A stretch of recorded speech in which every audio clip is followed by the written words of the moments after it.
I've been dreaming on in my head like I've seen it. A life worth living is a life with meaning. I'll do what I love till my heart stops beating. I'm feeding this demon.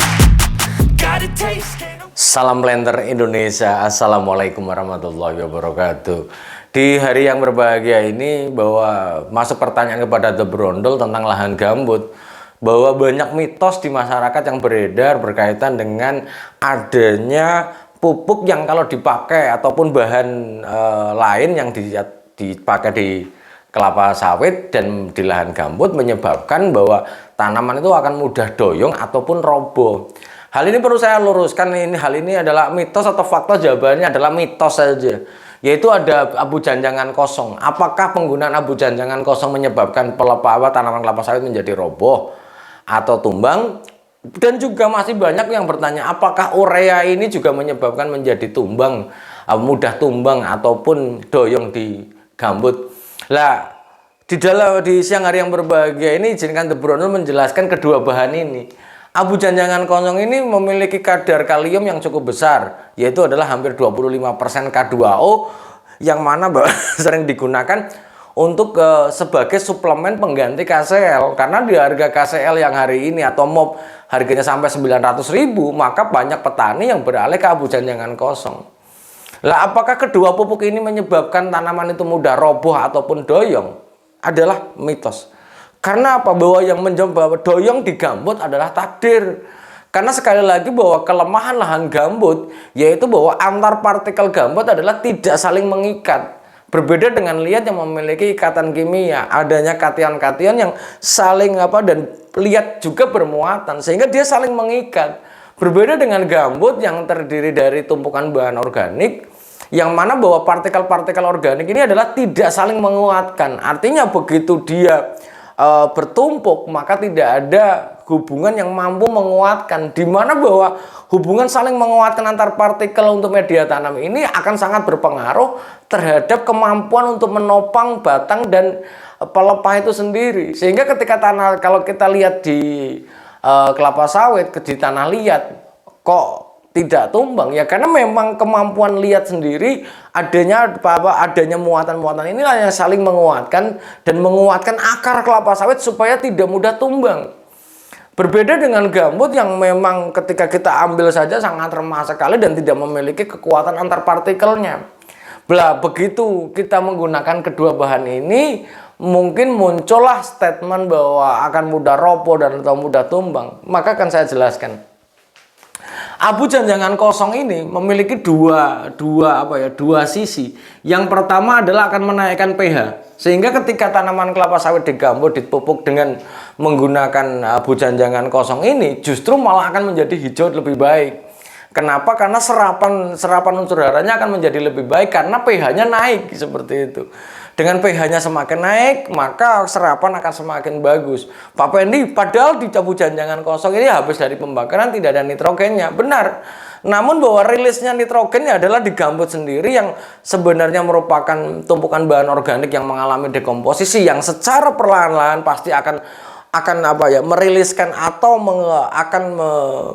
menyediakan nitrogen pada dasarnya. Dengan adanya pH yang naik, maka tanaman akan semakin baik.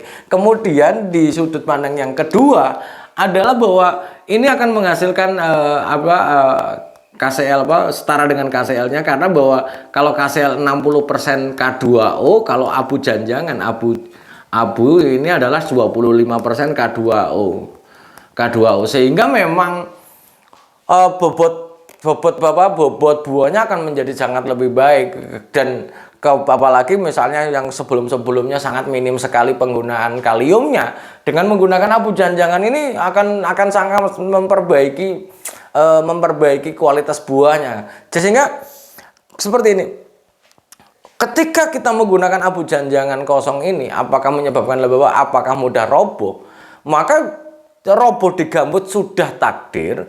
Dengan adanya pemberian abu janjangan kosong, bahwa pelepah menjadi serapan unsur harinya semakin bagus, pelepah semakin bagus, kemudian buah semakin bagus, maka relatif bahwa buahnya bagus, pelepahnya bagus, dan berat nih, ingat berat.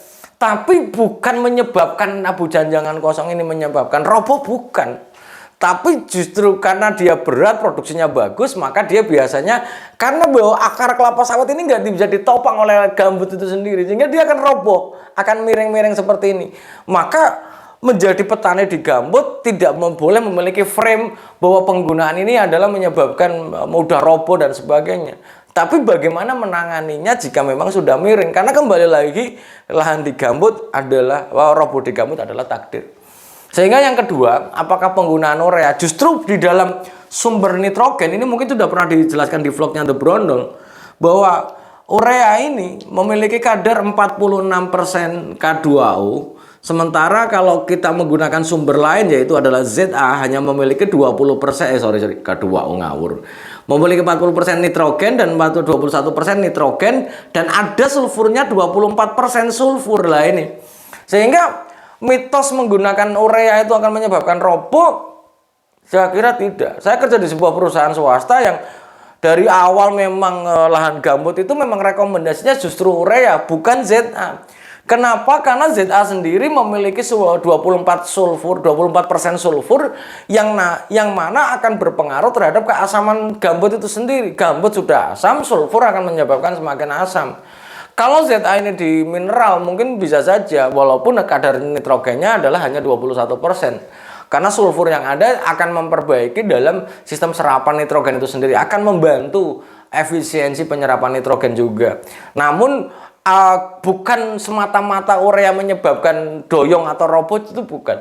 Karena bahwa balik lagi, dengan adanya serapan nitrogen yang bagus bagi tanaman kelapa sawit, maka pelepah itu akan terbentuk, hijau daunnya semakin bagus, kemudian pelepahnya juga semakin bagus. Dan ini memang membuat berat.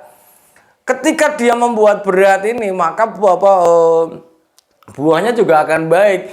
Lah kalau misalnya di penggunaan urea itu, di urea langsung roboh, berpengaruh terhadap gambutnya bla bla bla, bukan, karena gambut sendiri yang memang memiliki karakteristik yang tidak memiliki ikatan itu, sehingga memang mempertahankan tegaknya pelepah, kemudian menopang beratnya pelepah, menopang batang dan beratnya pelepah ini memang tidak ada kemampuannya, sehingga wajar saja roboh.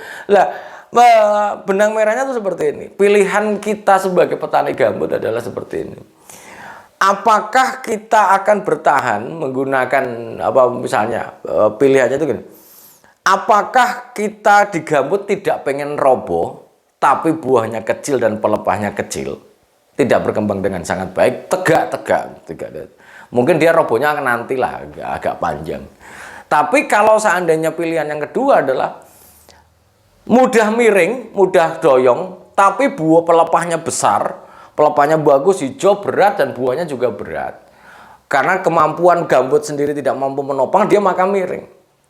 Miring, tapi buahnya besar dan pelepahnya bagus.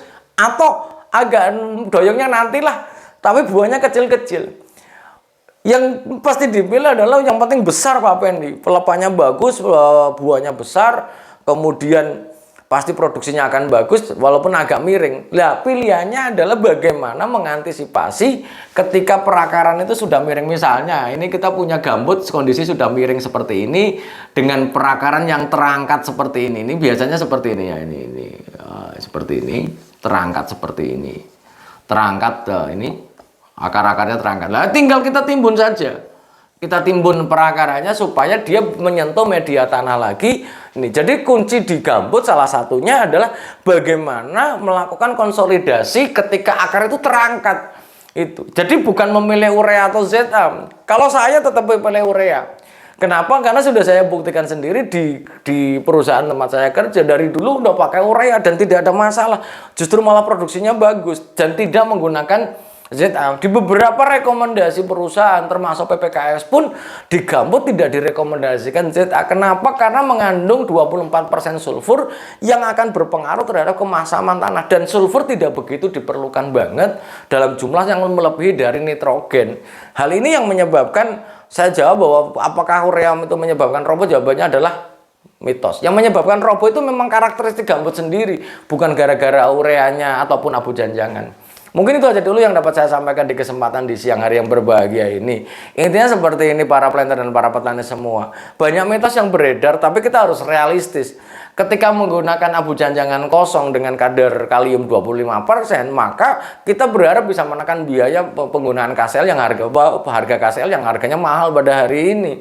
Maka abu janjangan kosong itu satu pH-nya bagus, memperbaiki pH dan kadar kaliumnya cukup tinggi, maka silakan saja digunakan di gambut. Kemudian urea atau ZA di gambut, jawabannya adalah urea.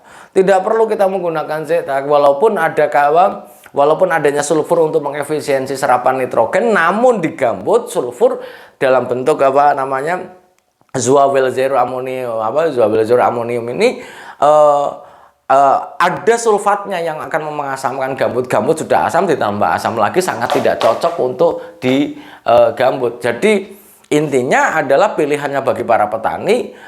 Mungkin seluruh petani kelapa sawit di gambut pasti akan berpikir bahwa saya nggak apa-apa, dia akan doyong-doyong, karena memang gambutnya memang menyebabkan doyong itu gambutnya. Yang penting adalah produksinya besar, pastinya kan seperti itu. Maka saya sampaikan bahwa mitos atau fakta kedua janjangan ini akan merobohkan atau membuat miring atau membuat roboh, jawabannya adalah mitos. Maka tetap gunakan abu janjangan kosong ataupun urea di gambut, monggo saja. Dan itu kalau menurut The Brondol itu jauh lebih baik dibandingkan penggunaan bahan lainnya. Mungkin itu saja dulu yang dapat saya sampaikan di kesempatan di siang hari yang berbahagia ini. Semoga kita diberikan kesehatan dan kebahagiaan masyarakat dan dimudahkan jalan rezeki yang halal dan tidak disangka-sangka. Salam planter Indonesia. Assalamualaikum warahmatullahi wabarakatuh.